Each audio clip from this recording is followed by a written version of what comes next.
Muli po magandang umaga sa ating lahat, aking mga kapatid at aming mga bisita. Salamat po sa Diyos na tayo po ay dinala ng Diyos dito hapon. Pati na rin po kung yung mga tumutunghay sa amin sa Facebook. Ngayon po ay tayo ay nasa ikatlong araw na ng Nobyembre. Napakabilis ang panahon, isang buwan na lang or almost 2 months, magtatapos na naman ang taon natin. At since ikatatlo ng ngayon ng Nobyembre, 3 buwan nakaraan nung Agosto 3 ay ginanap ang pagtatapos or commencement exercises dito sa UPLB.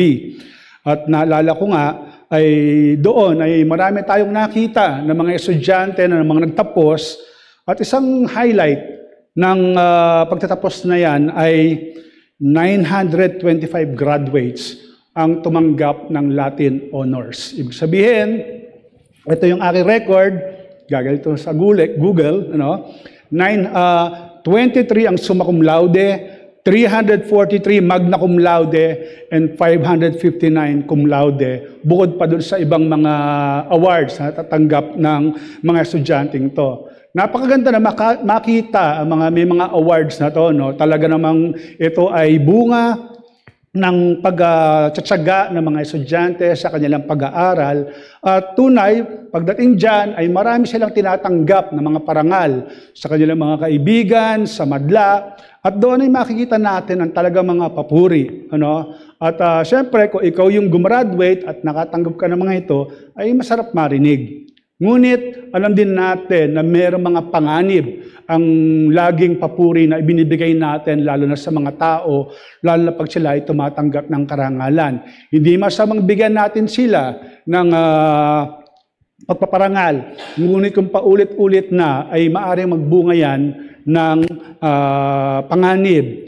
Yan ang malimit na reaksyon ng mga madla sa mga nakakamit na tagumpay. Bukod sa paghanga, ay halos minsan ay sambahin na ang mga taong ito, lalo na kung kakilala or merong mga posisyon, lalo na sa lipunan. At gaya ng sabi ko, ito ay may panganib na maaring idulot doon sa mga tumatanggap ng parangal at ang isa dyan ay ang pagmamataas. At dyan po tayo magkukuha ng ating mensahe ngayong hapon sa pagbabasa nitong ating aklat sa Roma, Kabanata 12. Ang ating pong teksto ngayon ay mula lamang sa talata 3, ngunit babasahin, dito na sa likod. Babasahin po natin ang buong talata mula 1 hanggang 8, dahil ito po ang magiging sentro ng ating serye sa buwang ito, yung talata 3 hanggang 8. Pero simulan po natin sa talata 1 para magkaroon po tayo ng konteksto. Romans chapter 12 verses 1 to 8. Ito po sinasabi, "Kaya nga mga kapatid, isinasamo ko sa inyo alang-alang sa mga kahabagan ng Diyos na inyong ialay ang inyong mga katawan na isang handog na buhay, banal, na kasiyasiya sa Diyos, na siya ninyong makatuwirang paglilingkod.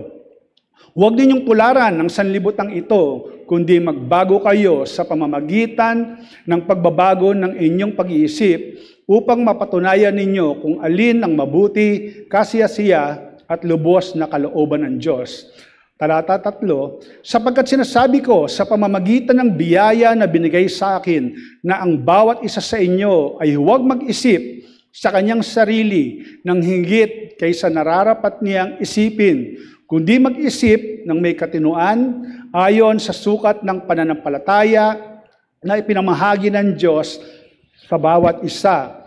Sapagkat kung paano sa isang katawan ay meron tayong maraming mga bahagi at ang mga bahagi ay hindi na magkakatulad ang gawain. Kaya tayo na marami ay iisang katawan kay Kristo at mga bahagi na sama-sama sa isa't isa. Tayo ay may mga kaloob na magkakaiba ayon sa biyaya na ibinigay sa atin. Kung propesiya ay gamitin ito ayon sa sukat ng pananampalataya, kung paglilingkod ay sa paglilingkod, o ang nagtuturo ay sa pagtuturo, o ang nangangaral ay sa pangangaral, ang nagbibigay ay magbigay na may magandang loob, ang namumuno ay may pagsisikap, ang mahabagin ay may kasiglahan. Ito po ang pinagpalang salita ng ating Diyos. Minsan ko nang nasabi o narinig nyo na ng maraming beses na ang aklat na Roma o ang sulat ni Pablo na sa mga taga-Roma ay itinuturing na Bible within the Bible. Dahil dito matutunghayan natin ang napakaraming doktrina, puno-puno ito ng kayamanan patungkol sa teolohiya, patungkol sa Diyos, patungkol sa tao at ang relasyon ng dalawa. At dito nga sa aklat na ito ay lalong-lalo na sa naunang una hanggang 11 kabanata, doon makikita natin kung paano inilahad ni Apostol Pablo ng lahat ng doktrinang ito. At doon nga ay iniha-highlight niya especially ang biyaya at ang katuwiran ng Diyos kung siyang kinakailangan para makabalik siya sa relasyon niya sa Panginoon. At dito nga rin sa aklat ng Roma, gaya ng sinabi ko, pagkatapos niyang talakayin mula Kabanata 1 hanggang 11, siya ngayon ay nagsimula ng panibagong section dito sa Kabanata 12. Makikita natin dito sa Kabanata 12, mula doon sa indicative, narinig natin yan hanggang sa imperative. Pag sinabing indicative, yun yung estado ng mananampalataya. Ano siya? Anong katayuan niya sa Diyos? At kung ikaw ay nagsasabi na ikaw ay Kristiyano, bilang indicative, may imperative na. Kailangan gawin mo na kung ano yung katuruan ng Diyos. No? So, indicative and imperative, kailangan magkatambal palagi yan. At dito nga, sa Kabanata 12, ay sinimulan yan ni Apostol Pablo. At kung saan, dito nga sa iglesia. Sabi nga ni Arthur Sproul sa kanyang commentary, na kung ikaw ay isang mananampalataya at napadpad ka sa isang lugar, kung maghahanap ka ng Kristiyano, ang unang mong dapat puntahan ay ang iglesia. Hindi kung saan-saan ka maghahanap ng mga grupo, gobyerno, sa ospital, sa pamantasan, o kung saan man, kundi sa iglesia. Bakit? Dahil sa iglesia ay dapat makikita ang bunga ng mga katuruan. Kaya dito, inuna ni Apostol Pablo ang pagbibigay ng payo o exhortation na walang iba kundi sa iglesia at sa mga miyembro nito. Para sa kanya, napakahalaga na unahin dapat ng isang mananampalataya ang pagpapakita ng mga bunga ng biyaya sa bawat kapatiran. At medyo balikan natin, bakit kaya? Di ba narinig na natin dahil alam ni Apostol Pablo na merong tensyon na maaring namumuo doon sa iglesia ng Roma. Tandaan natin, isinulat niya ang aklat ng Roma, o ang sulat sa taga-Roma nung siya ay nasa Korinto. At doon ay nakita niya ang pagkakahati-hati ng mga miyembro ng iglesia ng Korinto. Kaya siguro nakita niya, pwede rin mangyari ito sa taga-Roma. At alam natin, pag sinabing iglesia ng Roma, nandoon ang mga Hentil at mga Hudyong mananampalataya. Mas nabibilang doon, mas nakakarami ang Hentil. At alam din natin ang kanilang background, yun yung Hellenistic culture. Tayo ay nagdiriwang ng ating ika-43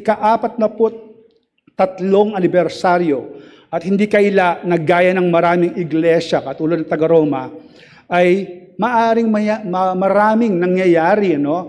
Yung sigalot, yung pagkakahati-hati, ay nangyayari yan. Sa mga kapatid nating iglesia, nakikita natin yan. At yun nga ang gustong ma-address o maiwasan ni Apostol Pablo nung isinulat niya itong kabanata na ito. Napakahalaga nito, no? Dahil nandun nga, sinasabi ko nga, marami doon ay ang taga-Hentil. Ang background ay mga Hentil. Ang background ng mga taga-Roma ay Hellenistic or Greek culture. When we speak about Greek culture, sila yung learned. Tandaan natin, namuhay doon yung mga philosophers, di ba? Mas maaga pa, sila Socrates, sila Plato. At yan nga, bilang background ng mga Hentil, ay maaring silang magmalaki o magmataas. Yan ang gustong iwasan at yan ang gustong i-address ni Apostol Pablo dito sa sulat na to. At dahil nga dyan, ito ang hinalo kong mensahe para sa atin ngayong hapon. No? Ang kababaang loob na bunga ng sukat ng pananampalataya ay dapat mangibabaw sa bawat kaanib ng iglesia. Uulitin ko, ang kababaang loob na bunga ng sukat ng pananampalataya ay dapat nangingibabaw sa bawat kaanib ng iglesia. Binasa natin yung simula talata 1 bago tayo tumungo doon sa talata 3. Pagkatapos sabihin ni Apostol Pablo doon sa panimula ng kabanata ang kahalagahan ng pag-aalay ng ating mga sarili bilang mga buhay na handog, banal at katanggap-tanggap sa Diyos, sinundan niya kagad ito ng paalala patungkol sa pagpapasakop ng kaisipan ng isang mananampalataya sa kalooban ng Diyos. At doon nga, kung babalikan niyo, kung titignan niyo yung verse 3, ayan ay patungkol sa isip. At doon ay meron tayong makikitang katuruan at dalawa ang gusto kong ibigay sa inyo ngayong hapon. Una ay ang luminaw na kaisipan, bunga ng biyaya. Ulitin ko, luminaw na kaisipan, bunga ng biyaya. Pangalawa, nagpakababa ayon sa itinalagang sukat na pananampalataya. Nagpapakababa ayon sa itinalagang sukat ng pananampalataya. Yung unang katuruan, luminaw na kaisipan ng bunga ng pananampalataya. Sa simula pa lang, nung talata 3, ay makikita na natin kung paano yung posisyon ni Apostol Pablo. Sinabi niya na sa biyaya lamang ng Diyos ay kaya siya ay may karapatan na pangunahan kung bakit niya ibinibigay ang ganitong paalala. By the grace vested in Him or given to Him by God, ay pinapakita niya yung kanyang apostolic authority ay hindi dahil marunong siya. Alam natin si Pablo ay Pariseo. Alam niya ang Skriptura, ang banal na kasulatan. Ngunit hindi yon ang pinapamanhik niya. Inunan niya kagad na siya ay nahubog at nabago ng biyaya ng Diyos, kaya siya ay may karapatan na magpaalala dito sa mga taga-Roma. At doon nakikita natin ang halimbawa ni Apostol Pablo. Sa kanya nagmula na kaagad, kahit mismo dito sa panimula ng kanyang sulat. Ngunit gaya nga na nangasabi ko, pansinin natin yung talata 3. Mapapansin nyo, maraming beses na ginamit ni Apostol Pablo ang patungkol sa salitang isip. In English, it's think. So, yan ay naghinalaw mula sa Greek word na proneio. Una nga, ang sinabi, huwag mag-isip. Sa ESV version, sinabi, do not think. Okay? Ang pangalawang gamit nung term na yon, ng isip, nang higit kaysa nararapat niyang isipin. So pangalawa na yon, more highly than he ought to think. At ang pangatlo, huwag mag-isip. At ang pangapat, nang may katinuan. Siguro isipin nyo, nasaan yung word ng isip doon? Ang English doon ay with sober judgment, na kung hahalawin natin mula sa original text ng Griego, ang ibig sabihin nun ay, ang Greek term doon ay soprosine. So nadun pa rin yun patungkol doon sa pronei, yung root word na pronei, patungkol sa isip. So anong pinapakita rito, no? Nagpapakita lamang ito ayon sa sulat ni Pablo ng pagbibigay halaga sa paggamit ng tamang diwa o pag-iisip ng isang mananampalataya. Yan ang binigyan, focus ni Apostol Pablo, yung pag-iisip ng isang mananampalataya. Kaya nga dun sa verse 2 na binasa natin, though they are not necessarily connected, pero doon makikita natin ang importansya ng kaisipan ng tao na unang hinuhubog ng Diyos. Ayon nga sa mga Bible scholars, ang patas at matinong pag-iisip ang isa sa mga magandang katangian ng mga taga-Roma dahil nga ng kanilang Hellenistic culture. So ibig sabihin, marami sa kanila ang edukado. At pag sinabing edukado ka, syempre malalaman mo yung mga tama at yung mga mali. At dito ay yun ang gustong bigyang diin ni Apostol Pablo. Yun ang gustong bigyan niya ng paalala dito sa mga taga-hentil. Dahil sinabi ko nga kanina, ay maraming miyembrong hentil ang iglesia ng Roma. At sila ay maaring magmalaki o magmataas laban sa mga kapatiran nilang Hudyo. totoo yan, nangyayari. Dahil sila ay matatalino at sinasabing sila yung refined at naandon ang danger ng pagmamataas.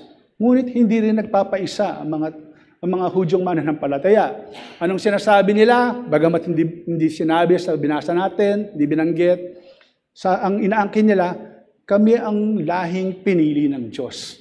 So doon makikita natin, meron nandun yung mga Hentil na kami yung matatalino, kami mas marami ngayong iglesia, at ang Hudyo sinasabi na sila ang pinili. So nakikita niyo yung pagmamataasan ng mga miyembrong ito ng taga-Roma. At ito nga ang gustong i-address ni Apostol Pablo. Mahalagang mapaalalanan sila ang kahalagahan ng pagpapasakop ng kanilang mga isipan sa kabanalan at biyaya ng Diyos. Kaya 4 na beses sa isang talata, yun ang binigyan diin ni Apostol Pablo. Hindi niya basta-basta ginagawa to na gumamit ng pare-parehong terms, pero it just underscores the importance na yung kahalagahan ng pag-iisip. So, ano ang lesson na binibigay nito? Ang unang aplikasyon ng nabagong isip na nakaalam sa kalooban ng Diyos ay sa larangan ng pag-iisip. Uulitin ko, ang unang aplikasyon ng nabagong isip na nakaalam sa kalooban ng Diyos ay sa larangan ng pag-iisip. Yun ang inuna. Sinabi ko nga sa verse 2, yun ang binanggit ni Apostol Pablo, at dito nga sa verse 3 ay mas lalo niyang pinalawak. Kaya dito, idiniin na niya, yung sinabi ko kanina, kayong mga mananampalataya, ito na ngayon yung imperative. Do not think na mas mataas kayo. Huwag kayong mag-isip na mas mataas kayo. Yun, ang sinasabi niya, yun yung mga imperatives. At kahit may katotohanan na maaring mas mataas ang pag-iisip ang iba, ay hindi nangangahulugan na sila ay may karapatan na magmalaki. At yan ay very pervasive nung panahon na yon. Maging sa ating panahon ngayon. Tanggapin mo na bunga ka lamang ng mangyayamang biyaya ni Kristo. Kaya nagkaroon ka ng maayos sa pag-iisip. At dapat makita yan sa larangan ng pagpapakumbaba at hindi pagmamataas. Kasi nakita niya na yan sa Korinto At alam natin, kahit ikaw, pag sa pakiramdam mo, nagmamataas ang kapatiran mo against sa'yo, lalong-lalo na kung wala siyang karapatan, ano ang magiging bunga niyan sa'yo? Siyempre, aangal ka, magrereklamo ka. Maaring ang unang tanong mo, sino ka? Diba? Yan ang nangyayari. Kaya nagkakaroon ng sigalot dahil nagsisimula sa pagmamataas ng miyembro ng iglesia. Ang mundo ngayon ay punong-puno ng mga katuruan na ako. Sa maraming mga pagsasanay o trainings, nakikita natin yan sa mga kumpanya. At ano ang layo nito? Ito ay para mapagaling ang mga empleyado. Wala naman masama doon, kailangan talaga yon. Talagang natututo sila based doon sa research, based sa mga trainings. Pero, pag dumating na yung tagumpay, dyan na nagkakaroon ng problema. Minsan ay hindi na nila nahahawakan ng maayos dahil katakot-takot na papuri ang kanilang tinatanggap sa kanilang mga kasama. At totoo, yan ang danger ng sobrang paghanga mo sa isang tao. Kung hindi siya magiging maingat, ay nauwi sa pagmamataas. At bakit? Iyon ang kanya nagiging kagalakan.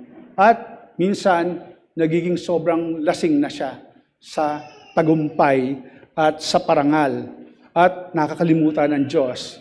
At ang pinakamalala niyan, kung mawala na ang mga papuring ito, ang mga paghangang ito, ay minsan nauwi sa pagkalugmok, depresyon, at ang pinakamalala, kamatayan.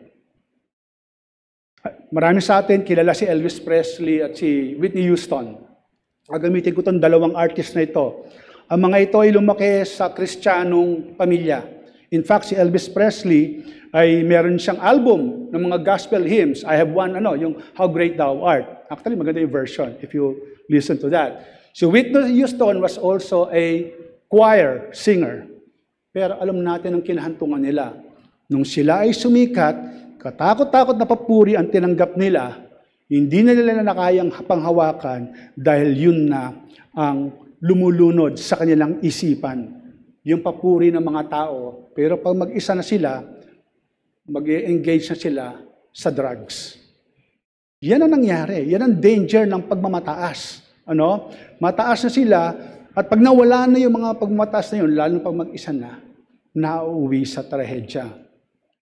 Kung saan natin ginugugol o binababad ang ating mga diwa, ay yon ang matatanim sa ating mga kaisipan at malimit lumalabas sa ating aksyon o pamumuhay.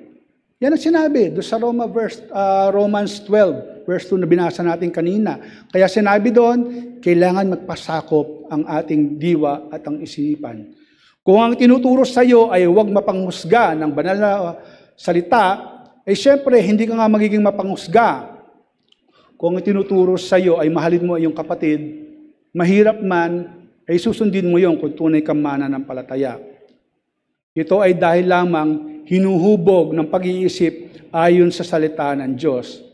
Ngunit kung ang ginugugol mo ng karamihan ng iyong panahon ay sa atraksyon ng mundo na naglilipana at napakabilis lunurin ang iyong isipan, maaring sa halip na pagpapala ay ng kababaang loob na dapat nakukuha mo ay ang kabaligtaran ang darating sa iyo. Yan ang malinaw na mensahe ni Apostol Pablo dito sa simple, isang talata, ngunit punong-puno ng paalala kung dapat paano mo panghawakan ang iyong isipan sa salita o sa biyaya ng Diyos. Kaya ito ang hamon ko sa iyo, mga kapatid. Busugin mo ang iyong diwa ng mga katuruan ni Kristo na nauuwi sa pagpapasakop at pagpapakumbaba. Ulitin ko, busugin mo ang iyong diwa ng mga katuruan ni Kristo na nauuwi sa pagpapasakop at pagpapakumbaba. Malinaw yan sa maraming katuruan na nababasa natin, lalo na sa mga sinulat ni Apostol Pablo. Sa 2 Korinto, Kabanata 10, talata 5, anong sinasabi doon? Aming ginigiba ang mga pangangatwiran at bawat palalong hadlang laban sa karunungan ng Diyos at binibihag ang bawat pag-iisip upang sumunod kay Kristo. So malinaw yan, no? Ang salita ng Diyos ang dapat bumihag. Sa English, to held captive the minds of a believer doon sa salita ng Diyos. Binanggit din yan ang kahalagahan ng paghuhubog ng ating kaisipan sa katuruan sa awit 12, maging sa Pilipos 4, talata 8. Anong sinasabi doon? Anumang bagay na totoo, anumang bagay na kagalang-galang, etc., ay isipin ninyo ang mga bagay na to. So napakalinaw, no? Kung paano inuna ni Apostol Pablo ang kahalagahan ng pagpapasakot ng isipan ng isang mananampalataya, ay yan ay punong-puno rin sa ibang sulat na kanyang ginawa. At yan nga ang mangyayari kapag ikaw ay nagbabad sa salita ng Diyos, dahil yan ang malinaw na sinasabi niya sa marami niyang katuruan. Kamusta na ang panalangin mo, kapatid? Kamusta na ang pagbabasa mo ng Biblia? Sa umaga, anong uno mo tinitingnan? Cellphone mo? O yung Biblia? Nananalangin ka ba? Kamusta, kapatid? Yan ang isang, ito ay minor challenge, but it's a practical challenge na kailangan tanungin natin sa sarili natin. Mas nangingibawa ba sa atin yung issue ng ating trabaho na ating haharapin, pagpasok natin, o yung salita ng Diyos? Yun ang maghuhubog sa ating kaisipan. Si Augustine ay malimit gamitin dito sa pulpiting ito. Hindi nakakasamang gamitin talaga ang buhay ni Augustine. Alam natin ang background niya, from a childhood, promiscuous lifestyle, but when he became a Christian, alam natin, sa pamamagitan ng Roma, ng aklat ng Roma, ay nakikita natin ang kababaang loob niya. Nung sila ay nagkaroon ng debate ni Pelagius, narinig natin yan dito minsan, ay despite sa mga matatalas na tirada ni Pelagius sa kanya, si Augustine ay nagpakita ng kababaang loob, naging malumanay siya, mapagkumbaba, at inistim pa niya na mataas si Pelagius. Yun ang maganda na dapat nating makita dito sa sulat ni Apostol Pablo, ang pagpapaalala ng hindi pagmamataas. Dahil yan ay nagbubunga sa pagkakahati-hati. At dito ay pupunta tayo sa ikalawang katuruan, binanggit ko kanina, nagpapakababa ayon sa itinalagang sukat ng pananampalataya. Excuse me.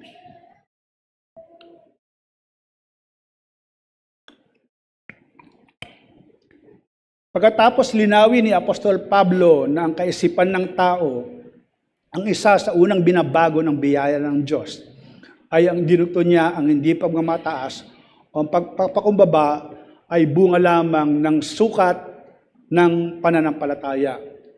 Kung tutuusin, medyo mahirap unawain itong passage na to, yung sukat ng pananampalataya or measure of faith.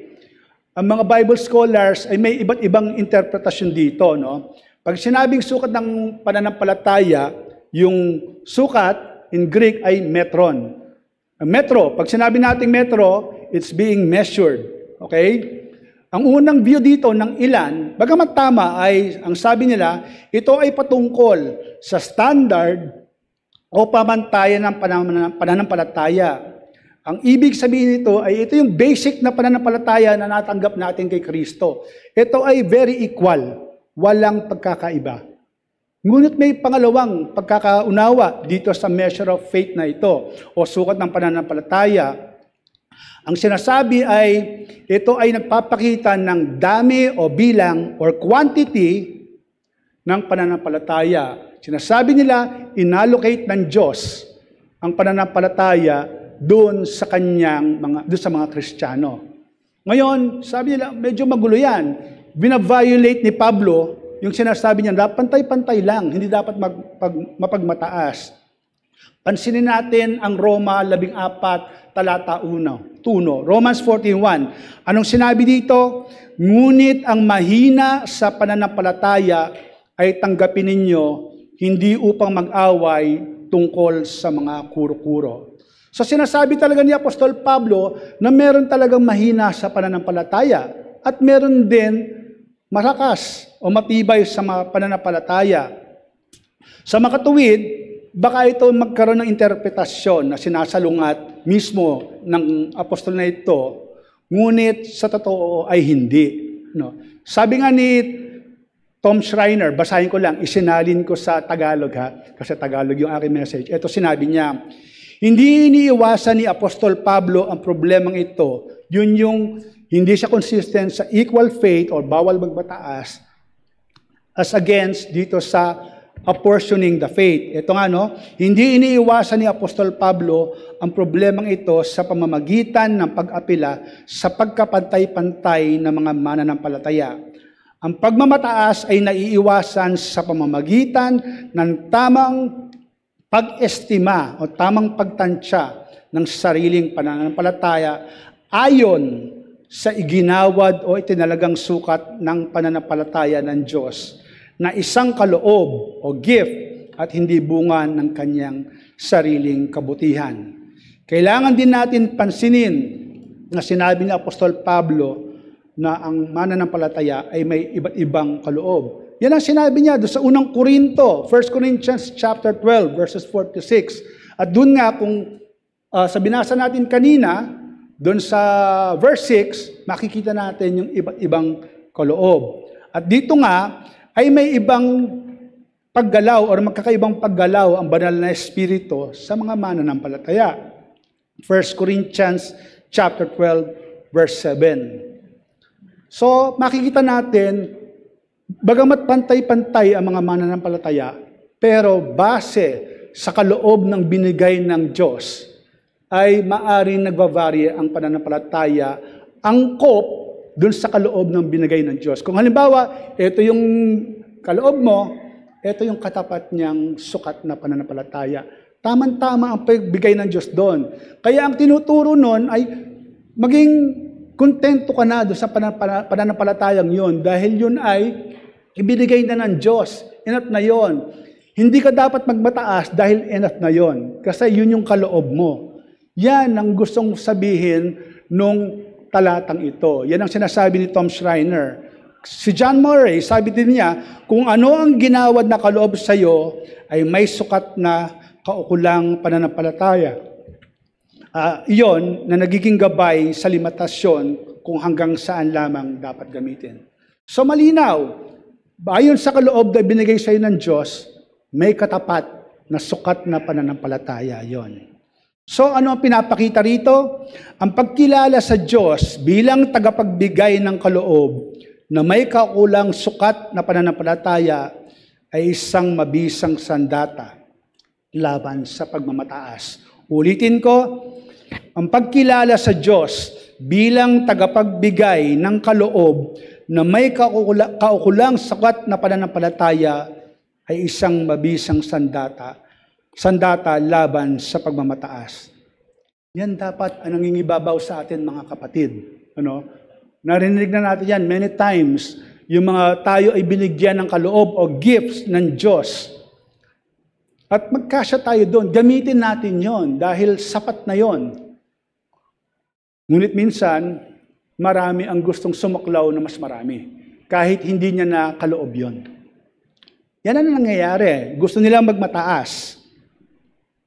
Salamat sa Diyos at wala ni isa dito sa atin ang nakalimutan niyang bigyan ng kaloob. Kung ang role mo man ay mensahero ng ebanghelyo, ikaw man ay diakono, ikaw man ay ministry head, ikaw man ang naghuhugas ng plato, ikaw ang naglilinis ng iglesia, may katapat na sukat na pananampalataya yan. At lahat yan ay hindi nalilingid sa Diyos kung paano mo ginagawa ang iyong tungkulin. Karamihan sa atin dito ay may sasakyan. Motor, kotse, whatever, pickup. Pagdating sa mga sasakyan, may tinatawag tayo mga engine displacement. Yung kung 1.5, 1.3, normally 1.6 sa mga normally sa mga gasoline engine. Sa mga diesel, may 2, may 2.5, 2.8. At pag sinabing ganon, habang tumataas yung displacement, yung engine displacement, tumataas din yung horsepower. So, ibig sabihin nun, yung malataas na mga horsepower, kaya niyang pumanik na matatarik na lugar, gaya ng Baguio, whatever. Pero yung mga mababa, hindi kakayanin. So, ibig sabihin nun, pero yung mga yon ay may gamit sila. Yung maliliit, magagamit ang kanilang function dito sa mababang lugar. At yung malalaki ay magagamit yung function nila doon sa mga paakyat na lugar. Pero lahat sila may gamit. Hindi pwedeng sabihin ng mga mas malalaki, wala kayo, mahihina kayo, dyan lang kayo sa babae. Pero sabihin mo, dinala ko yung pasahero, yung maliit, dinala ko naman yung mga pasahero ko doon sa dapat nilang puntahan. At ganoon din yung mga malalaking sasakyan. So dito pinapakita yung equality. Yun lang ay ipuproduce mo kung ano yung naka-allocate sa'yo. Yun yung sukat ng pananampalataya na meron, na binigay ang Diyos sa atin ayon sa sulat ni Apostol Pablo. Sukat na ang pananampalatayang yan. Yan dapat itanim mo sa isip mo at hindi dapat ikaw mauwi sa pagmamataas. Kaya ang hamon ko sa iyo, kapatid, ay ito. Tanggapin mo na may kababaang loob at pasasalamat ang anumang kaloob na mula sa Diyos na nilakipan ng sukat na pananampalataya mula kay Kristo. Tanggapin mo na may kababaang loob at pasasalamat ang anumang kaloob na mula sa Diyos na nilakipan ng sukat na pananampalataya mula kay Kristo. Napakalinaw yan sa binasa natin, Sukat na sukat, hindi magkukulang, hindi lalabis ang Diyos sa kanyang ibinigay na pananampalataya ayon sa kaloob na ikinalat niya sa bawat tagasunod niya. Sa mga ginawaran ng tila mas maraming kaloob at pananampalataya, huwag kang maging mapagmataas, bagkus maging patas ka sa lahat. Sa mga ginawaran naman ng tila mas kokonting kaloob at pananampalataya, huwag ka manlumo at huwag ka din maging kaakibat na bulag na tagasunod doon sa mga ginawaran ng mas maraming kaloob na nagbubunga ng panganib ng pagmamataas. So patas lahat. ang binigay ng Diyos. At ito rin, sa mga patuloy na hamon ng iglesyang ito, sa mga hindi pa kumikilala sa Panginoong Yesus, patuloy pa din ba kayo nagpapakabusog sa ibinibigay ng mundo? Patuloy pa rin ba kayong nagpapasilaw sa kanyang kinang? Hayaan mong kausapin katuwina ng narinig na paanyaya ng Ebanghelyo ni Kristo at nang ang iyong kaisipan ay mahubog din at lumapit sa Kanya para kilalanin Siya bilang tanging Diyos at tagapagligtas, at ikaw din ay bibiyayaan ng makalangit na kaloob at sukat na pananampalataya. Tingalain mo si Kristo na pinakahalimbawa ng kababaang loob na kahit Diyos ay tunay na nagpakababa sa pagkakatawang tao para mamatay at muling mabuhay, para tayong mga makasalanan ay bigyang pag-asa sa buhay na walang hanggan. Malinaw yan sa sinabi sa Pilipos 2, talata 6 hanggang 8. Philippians 2, 6-8. Pamilyar tayo doon sa rehimen ni Adolf Hitler noong World War II, Nazi Germany. Hindi ko alam kung narinig niyo na ang term na Lebensborn. Ang Lebensborn ay isang programa na naging pakana ng Nazi na pinangunahan ng isang opisyal ni Hitler, si Heinrich Himmler.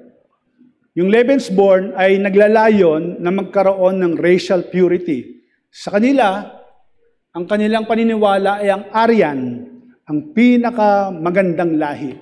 Ang ginawa nila doon ay, sa programang yon, pumili sila ng magagandang babae at ang kanilang naging host country ang bansang Norway. At ang mga donor, ang mga lalaki naman ay sa Germany. Karamihan yung member ng SS, yung kanilang grupo. So, nung nangyari yung programang yon, kung di ako nagkakamali, 1939, nag-produce, sa programang yon, sinusukat mismo yung hugis ng korte ng babae, yung kilay, intelihensya, yung kakayahan ng mga anak. At tunay nga, marami silang na-produce na offspring. Ngunit na matapos ang giyera, ay salit na maging pagpapala yon, ay naging sumpa, naging trahedya. Ang nangyari ay yung mga nakipag-participate, yung mga babae, yung pamilya, na naging part ng Lebensborn program, ay inusig ng mga taga-Norway especially. At ang isang produkto niyan ay yung isang lead singer ng ABBA, si Anne-Frid Lyngstad, yung babae. Nung siya ay bata pa, inuusig na sila, kailangan nilang lumipat ng Sweden kasama, kung di ko alam, nanay o lola niya, dahil hindi nila makaya yung pag-uusig na nangyayari sa bansa nila. And 70 years after, kailangang humingi ng paumanhin ng bansang Norway sa kanilang mga citizen dahil sa pakikiisa nila sa Lebensborn program. Ang layunin na pagmamataas ng Nazi regime na ito, na mag-produce ng magandang lahi, ay nauwi sa trahedya at hindi pagpapala. Magandang paalala yan sa atin mga kapatid. Maaaring pinagpala ka na maraming kaloob nung sukat na pananampalataya, ngunit malinaw ang sinabi ni Apostol Pablo rito. Ipasakop nyo ang inyong kaisipan sa katuruan ng Diyos. Ang biyayang nagligtas sa atin, gaya ng pambungad niya, doon sa verse 3, at nagbago ng ating kaisipan, ay siya ring magtuturo sa atin ng kababaang loob sa pakikitungo sa iba, kapatid man natin sa iglesia o kahit sa labas. At yan ang tema ng ating aawiting responsive ngayong hapon. Dito sa nang masdan ko ang dakilang krus. Sabi nga doon sa 2 talata, huwag hayaang magmalaki liban sa krus na nagligtas. Ang lahat kong tinatangi, iniaalay ko kay Jesus. Dahil lamang sa biyaya ng Diyos, dahil lamang sa biyaya ni Kristo, kaya tayo ay nagkakaroon ng pagkakataon na maglingkod. Biniyayaan tayo ng kaloob at sukat na pananampalataya at iangkla natin doon sa biyayang yon ang paghuhubog ng ating isipan upang tayo ay hindi maging mapagmataas sa ating mga kapatiran. Tayo po ay magsitayo at pasalamatan natin ating Diyos sa pag-awit ng himnong ng masdan kong dakilang krus. Tayo po ay magwakas sa panalangin. O aming dakilang Diyos, banal na amang nasa langit, muli po nagpapasalamat po kami sa pagtuturo na inyong salitaan. Tunay nga, napakaganda ng paalala ng inyong salita sa pamamagitan ng sulat ni Apostol Pablo sa mga taga-Roma sa larangan ng aming kaisipan na pagpapasakop ng aming mga diwa upang hindi mauwi sa pagmamataas o pagmamalaki. Salamat o Diyos dahil ang katotohanan ito, ang pagmamataas ay masyadong laganap sa mundong ito. Kung ito ay nangyayari na noon, ay mas lalong nangyayari ngayon dahil ang mundo ay patuloy na nilulunod ang isipan ng mga tao ng mga bagay na hindi makalangit. Tinuturuan na maging magaling, maging mahusay, na bagamat ang mga ito ay hindi masama, ay nauuwi sa pagkahumaling, sa pagtanggap ng mga papuri, parangal, at nauuwi sa pagmamataas. Salamat po aming Diyos sa inyong salita na aming natutunghayan. Dalangin namin o aming Ama na tunay nga na naging malinaw ang mensahe ni Apostol Pablo na dapat unahin namin ang aming mga diwa na ito ay punuin at busugin ng inyong salita. Nawa Panginoon sa araw na buhay namin. Sa pagmulat ng aming mga mata, ang una naming hanapin ay ang inyong banal na kasulatan. Magbulay-bulay kami dito. Magbasa kami. Ito ay pakiinin ng ang aming mga espiritu na napapagod dahil sa lakas ng anod ng mundo. At tunay magpasakop at mahubog sa inyong salita ayon sa sukat na pananampalataya na iginawa niyo sa amin. Salamat Panginoon na niloob mo na ang bawat kapatiran ay merong kaloob. Ito man ay malaki, maliit, ngunit nagagamit para sa kabuuan at pagsulong ng iglesia. Nawa ang pagmamalaki ay hindi mangibabaw sa iglesyang ito na nagdudulot ng pagkahati-hati o sigalot na nakikita namin sa maraming iglesia na nasa paligid namin. Kung ito ay totoo noon, ay maraming maaring totoo ngayon. Especially na kami ay lumalakad sa aming ika-43 anibersaryo. Nawa ay manatiling sariwa ang iyong salita sa aming kalagitnaan o aming Diyos at tunay na loobin mo na magkaroon kami ng kasigasigan na puspusin ng mga inyong katuruan. Muli po maraming salamat aming Diyos sa mga natitira po naming gawain. Sa gabing ito ay patuloy niyong isugo ang inyong banal na spirito na panghawakan ng aming mga diwa, magpasakop at panatilihin ang kaisahan sa aming iglesia para sa kapurihan ng kalwaltian ng inyong pangalan. Purihin ka aming Diyos at pong aming dalangin sa pangalan lamang ng aming Panginoong Hesukristo. Amen.